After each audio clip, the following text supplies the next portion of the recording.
Hello everybody, Dine here. I am going to play some Civ 5 Brave New World. I want to showcase one of my favorite civilizations, Morocco. I like to play them a lot, pretty peaceful, as much as I can. They're a very good economic nation. Um, as you can see by their passive ability, they receive 3 gold and 1 culture for each trade route with a different civ or city-state. Trade route owners receive plus 2 gold for each trade route sent to Morocco. So there's a good incentive for people to trade with me, good incentive for me to trade with them. So let's go over the stipulations of the game here. Map type fractal. There's a lot of different ones I like. Fractal's one. I like continents sometimes. One of the ones I really like is oval. That's good. I'm gonna play fractal here, just because I'm in the mood for it, and sure, why not? Difficulty king. That's what I usually play on. Game pace standard. So a little bit about Morocco. They do get a advanced cavalry, and they also have a kibosh, which is a defensive structure that they can build. Um, but yeah, so let's get this started. Oh, I haven't changed any of the victory conditions, and none of the advanced game options has been changed. So let's get this started. The people of Morocco await your guidance, great Sultan Ahmed al-Mansur of the Saadi dynasty. Yes, yes, yes. Alright, so let's take a look at our starting area here. We do have a desert bias, but let's take a look. I'm going to get up on this hill.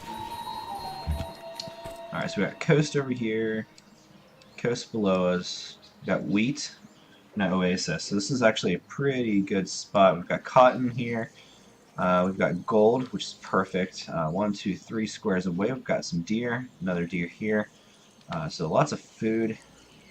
It's going to make up for this. One of the things that I see immediately, which Morocco tends to do a lot, is want to go for the Petra.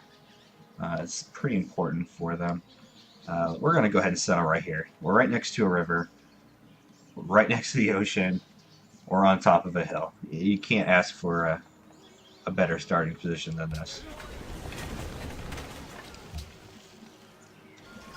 Production-wise, got to get that scout. That scout is so important. You have to. It's almost not justifiable to do anything else. There's a few civs I can get away with not running scout, but Morocco's not one of them. They got to know where their allies are and their enemies. So we're gonna take a look here. We have 2 deer. That's fine. We're gonna have some. I'm gonna go with pottery.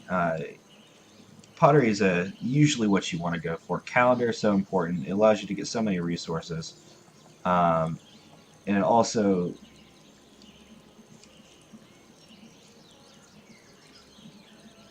leads to writing, which is so important to get that great library rush. That's so essential, a part of a lot of people's strategies.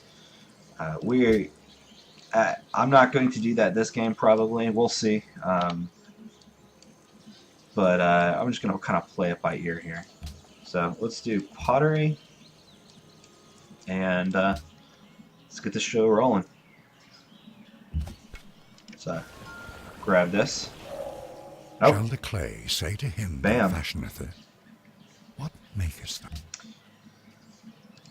Alright, that is amazing. So we are ahead on tech easily now. It's going to be a while for us to get a worker out.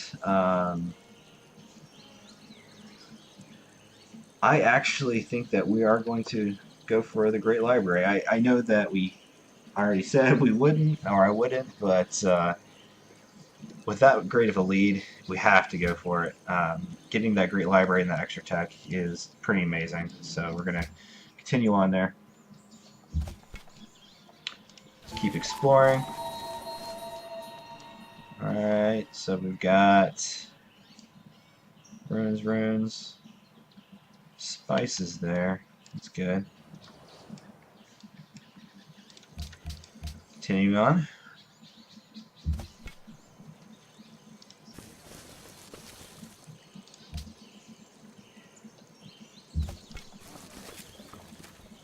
$100 gold. Definitely can use that. Let's sleep around. We're going to head back to this other room.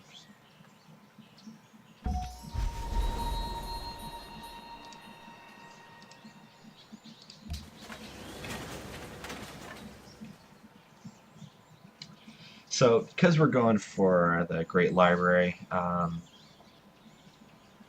not going to need a worker as much. I am going to go for the monument. You want that culture. You want the borders to expand. You want those the social policies as fast as possible. So that's what we're going to do. Let's get the scouting.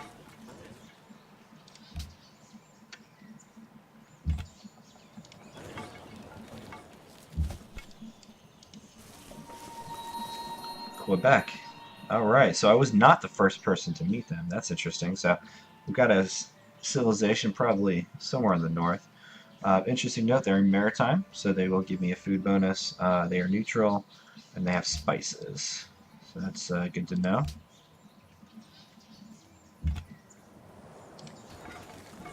Alright. Die Erzherzogin zu Österreich heißt Eure Eminenz willkommen in... Ach, bringen wir es hinter uns. Um 4 wird gespeist. So one of the things I always like to Ich look at when I höre. meet somebody is to see how far ahead they are, see what's going on. So I have more gold. That's from my ruins. But we are getting the same gold per turn, so we're pretty even here. Let's go back. And we're going to go up on the hill next turn. Oh, Genghis Khan. Same deal, 3 gold per turn. He got that ruin, so not happy about that. Genghis is a pretty aggressive AI. We can expect some trouble from him probably in the near future.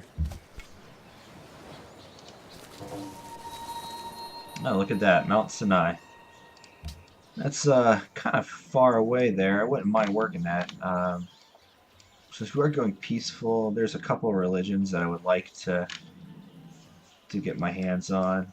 I doubt that Mongolia will be prioritizing Mount Sinai. We'll see. We'll see.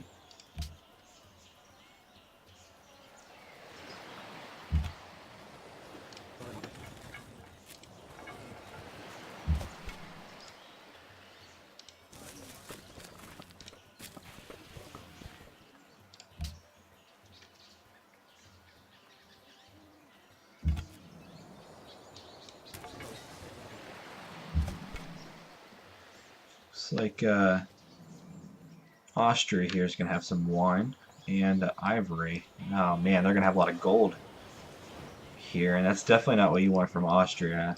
Because of their ability, they can purchase city-states, and they need gold to do that. So that's something we're going to have to watch out for. All right, found our first barb camp.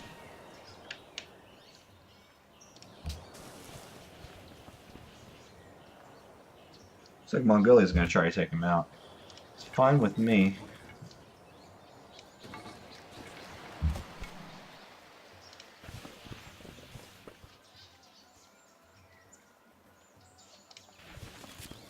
We'll explore a little more north here, and then we're going to bring our warriors back. I don't like to extend them too far.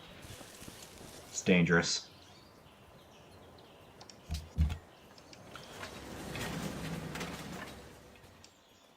So we just finished our monument. We are going to We're going to start on the worker here, but we're going to switch over to the Great Library as soon as possible. We're going to also have 3 producers here. And you know what? I may go ahead and buy this tile. We'll see next turn how many turns it's going to take to get the Great Library, but this is going to be, this 2 production here is going to be pretty boss if we can get that going for the Great Library.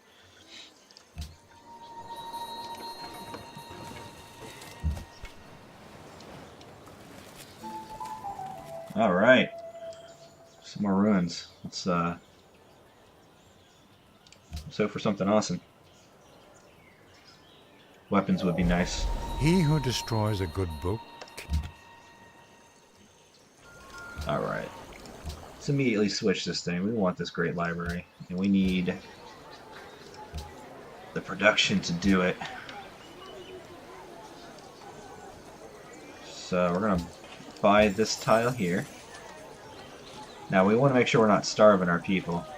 So we're gonna switch from this over to here. There we go. So it gives 8 production.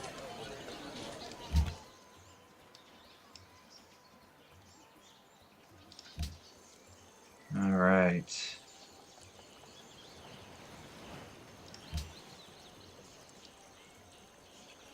What next? Calendar's gonna be pretty important.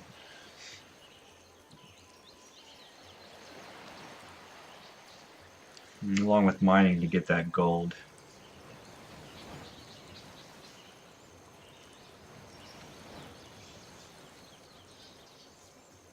Let's take a look at my area here. We're gonna need mining regardless to get that.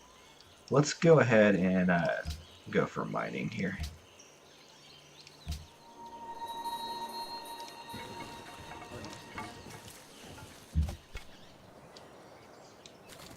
Oh, I went the wrong way.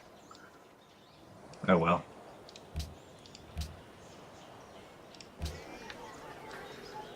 So 1, 2, 3.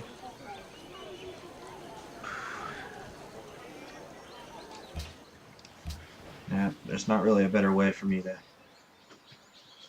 to do that, unfortunately.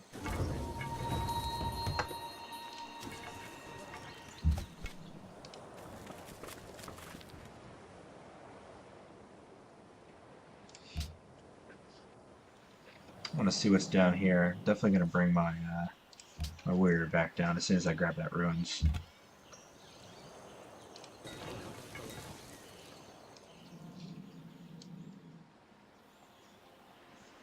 Quebec will be okay. Alright, population. That's actually pretty darn good. It gives me the option to play around a little bit more. I did grab another production. That's awesome. That reduced it quite a bit. My Great Library turns.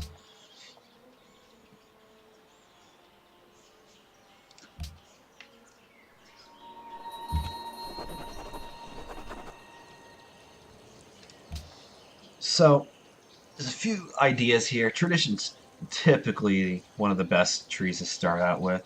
I'm going to go for patronage.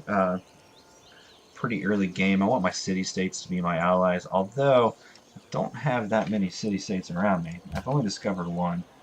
And my concern is Austria is going to purchase them as soon as they hit the area where they get the free merchant of Venice.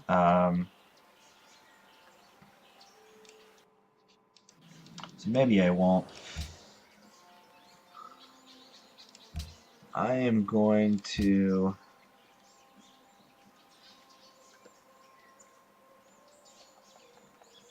Yeah, let's go ahead and adopt tradition. There's so much in the tradition tree that's going to be beneficial towards me. Or for me, I should say.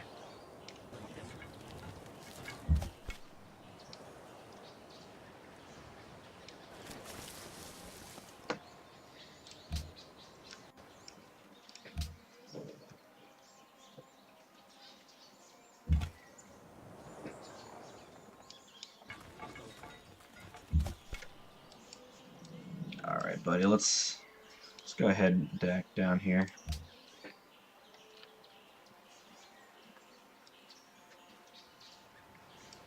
So I'm going to keep these videos short.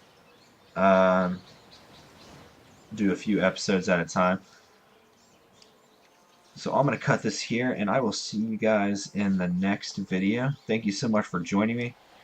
This is one of my favorite games. I love playing this in my downtime, and I hope you guys enjoy watching me play the game. Thanks. Peace.